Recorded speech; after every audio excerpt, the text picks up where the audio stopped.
औज़ुबिल्लाहिमिनश्शैतानिर्रजीम बिस्मिल्लाहिर्रहमानिर्रहीम अस्सलाम वालेकुम रहमतुल्लाहि व बरकातहू। जैसे कि कल भी हमने सूरह आल इमरान की एक आयत का तर्जुमा तफसीर और खुलासा बयान किया था, जिसमें इरशाद रब्बानी हो रहा था, खुशनुमा कर दी गई है लोगों के लिए मरगूब चीज़ों की मोहब्बत, जैसे औरतें और बेटे, ख़जाने जमा किए हुए, सोने और चांदी और घोड़े निशान लगे हुए, मवेशी और खेती, ये सामान दुनिया की ज़िंदगी का है। आगे इरशाद रब्बानी है, कुल ओ नब्बेउकुम बिखैरिन मिन ज़ालिकुम, कह दो क्या बताऊं मैं तुमको इससे बेहतर।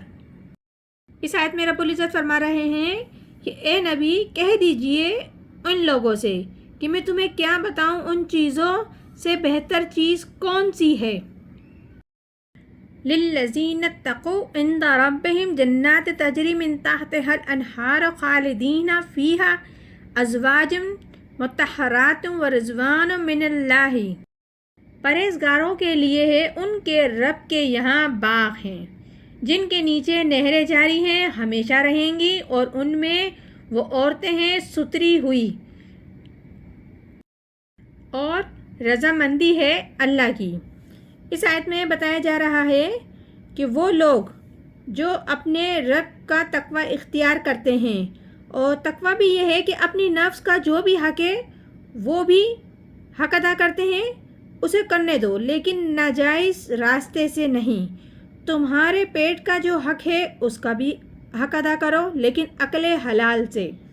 तुम्हारी औलाद का भी तुम पर हक है, सबके हुकूक हैं और तुम अदा करो।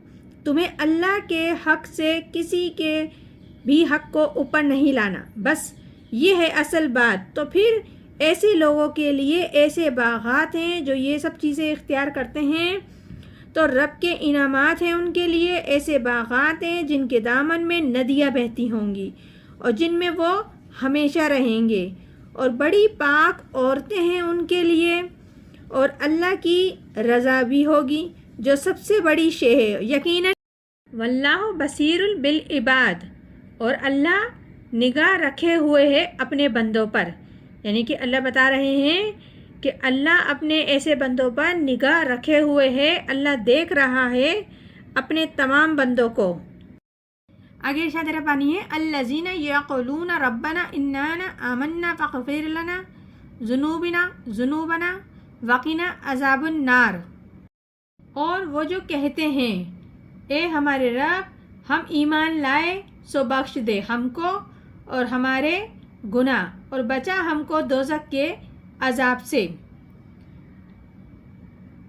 जिन लोगों को अल्लाह ताला देख रहा है वो अल्लाह के ख़ास बंदे हैं, जो हर वक्त कहते रहते हैं, अल्लाह ताला से दुआ करते हैं, ए हमारे परवरदिगार, हम ईमान लाए हुए हैं, हमें बख्श दे, हमारे गुनाहों को माफ़ कर दे, हमें दोज़ख की आग से बचा ले। और वो कौन से लोग हैं जो ये दुआ करते हैं, और उनके औसाफ हैं, उनके लिए तलकीन है।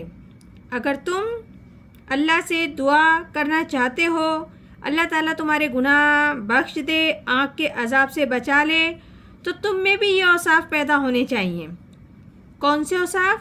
अल्लाह ताला यहाँ फरमा रहा है, अस्साबिरीना, सब्र करने वाले, अस्सादिकीना, सच बोलने वाले, यानी कि रास्तबाजी में राज़गोई भी है, किरदार भी है, अमल भी है।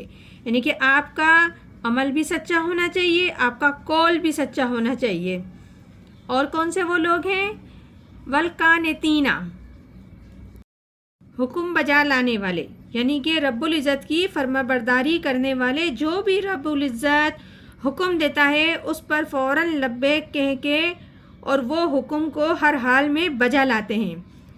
और दूसरे कौन से वो लोग हैं?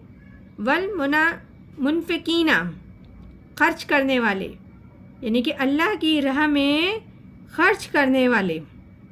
और कौन से वो लोग हैं?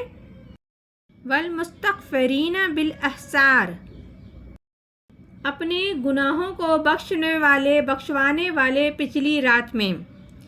यानी कि ये वो लोग हैं जो रात का पिछला सहर वो जो कि रमज़ान में आम سحری کا وقت ہوتا ہے، تو عام دنوں میں اس ٹائم پر اپنے گناہ بخشوانے والے، مطلب اپنے گناہوں کو بخشوانے والے خاص طور پر اپنی نیند چھوڑ کر اس ٹائم اٹھ کر رب کے حضور اپنے گناہوں کی معافی طلب کرتے ہیں، معافی مانگتے ہیں، حاضر ہو کے رب العزت کی سامنے۔ ایک تو جیسے ہم نماز پڑھتے ہیں جو 5 نمازیں ہیں 5 ٹائم کی، اور ایک رات کے آخری حصے میں خاص وقت ہوتا ہے جسے ہم تہجد کی نماز کہتے ہیں، اس میں اٹھنا اور اٹھ کے رب کے سامنے گڑ گڑا کے دعا کرنا، استغفار کرنا۔ تو اس کے لیے رب العزت فرما رہے ہیں کہ اللہ تعالیٰ نزول فرماتا ہے سمائے دنیا تک، پھر ایک آواز لگتی ہے کہ کوئی استغفار کرنے والا ہے تو میں اس کو معاف کر دوں، کوئی مانگنے والا ہے تو میں اس کو عطا کر دوں۔ تو یہ رب العزت اس وقت پکار کے لوگوں کو کہہ رہے ہوتے ہیں۔ یہ سورہ آل عمران ہے جس کی ابھی ہم نے چند آیتوں کا ترجمہ تفسیر اور خلاصہ بیان کیا ہے۔ انشاءاللہ تعالی مزید بھی آگے کرتے رہیں گے۔ پروردگار عالم ہم سب کو قرآن پاک صحیح طریقے سے پڑھنے، سمجھنے اور عمل کرنے کی توفیق عطا فرمائے۔ آمین ثم آمین۔ جزاک اللہ۔